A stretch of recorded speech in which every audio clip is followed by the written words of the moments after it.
Well, as we're sitting here waiting for free agency and then the draft, the Lions made a signing. And this is kind of the first real one of the offseason. They've made future deals. Future deals, remember, are guys that lower on the depth chart that you just want to say, hey, we want you in training camp next year, basically. They did 10, 11, 12 of those signings, but this is the first actual signing this offseason. So we'll get right into that. If you're new to the channel, welcome and watch a couple videos. And then if you like us, subscribe. Don't subscribe right now. If you've watched us a few times and you like what we do, hit that subscribe button. We're trying to get to 20,000 subs, just kind of legitimize us, right? To be like, oh man, these guys have 20,000 subs. They must be somewhat good. They must know something about the Lions. So would appreciate that. Trying to get to that 20K. Okay. And I got a Jonah Jackson update for you as well coming up. But the Lions announced that they have re-signed Shane Zylstra. Remember that guy? At first, I was like, all right, no big, kind of cool. Like, oh, yeah, remember you.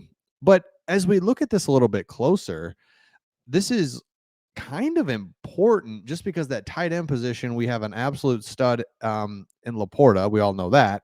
But then after that, it's like we kind of need another tight end. So he was an exclusive rights free agent this offseason, but will remain with the Detroit Lions. Traditionally, deals reached with exclusive rights free agents are 1 year league minimum deals, right? So this is, I mean, come on, let's not get too excited. But here's what's interesting. Zylstra was kind of had pretty good production in 2022. Remember, he missed all of last year with a knee injury, but in 2022, he caught 11 passes, 60 yards.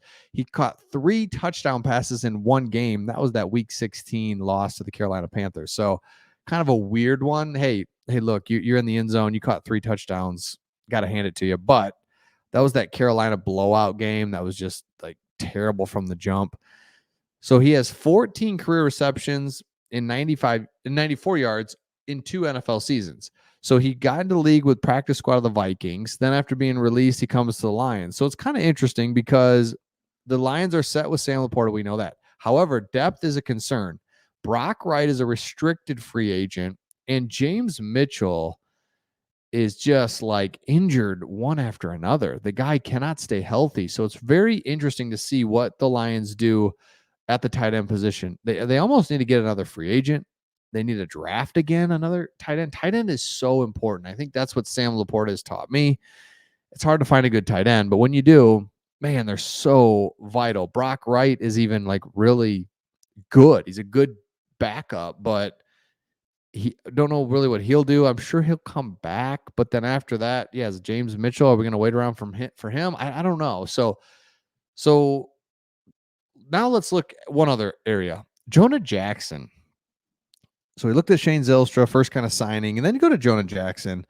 Here's the problem with him. He gets overlooked, right? He gets overlooked because he's kind of the big 3, the center and the tackles for us.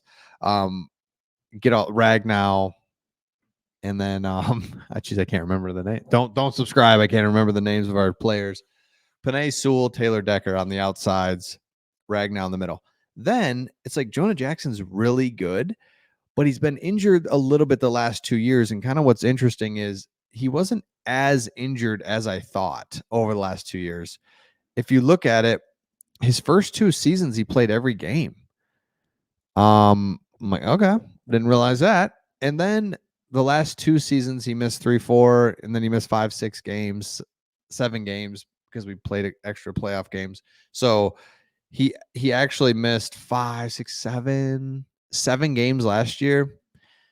So it's just like, okay, if you're another team that needs offensive line help, you are going to absolutely pay Jonah Jackson, right?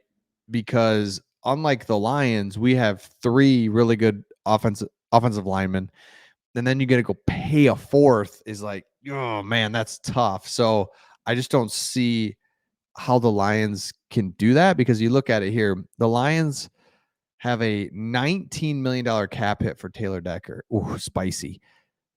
$13 million for Frank Ragnow and an $8 million for Panay. But Panay's going to have a huge payday coming. So that's 3 of your offensive linemen really getting paid well, and that's fine.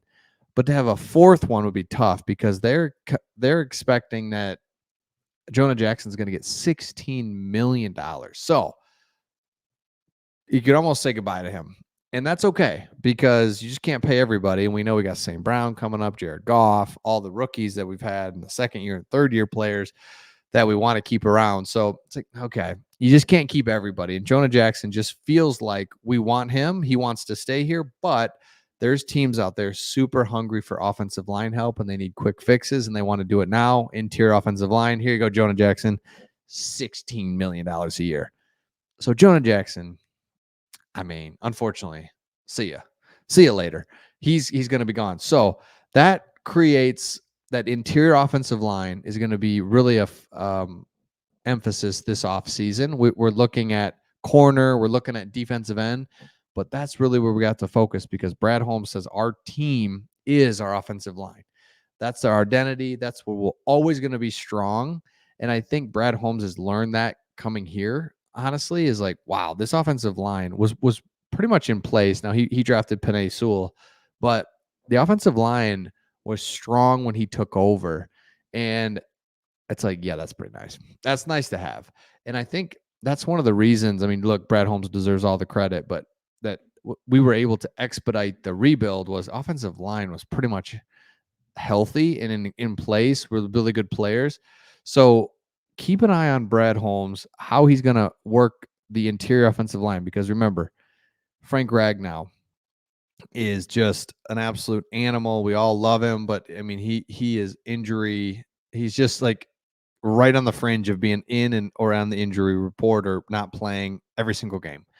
So he's going to miss. Just say he misses 4 or 5 weeks at best, right? That's the best case because I mean, there's opportunity he could just be out for the season with his foot and his toe and his knee. So that you need a center, you need a couple guards. They need help in the interior offensive line. So you know they're going to get a free agent or two, and they're going to draft one or two. I mean, I just think because there's some of those guys that I can't remember their names. They were not Sword Saul. He ended up playing a little bit.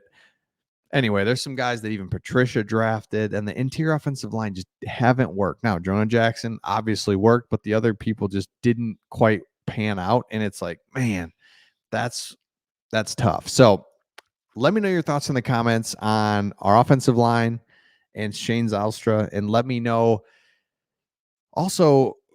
I mean, March 11th is when that tampering period can begin, and then March 13th is when they actually start signing. So news starts to break here in the next week or so, and then after that, floodgates open. You know, the Lions aren't going to be in that first wave, but after that, they'll start signing people, and there's work to be done in free agency. But then we really let Brad go to work in the draft. So let me know your thoughts in the comments, and we'll see all of you on the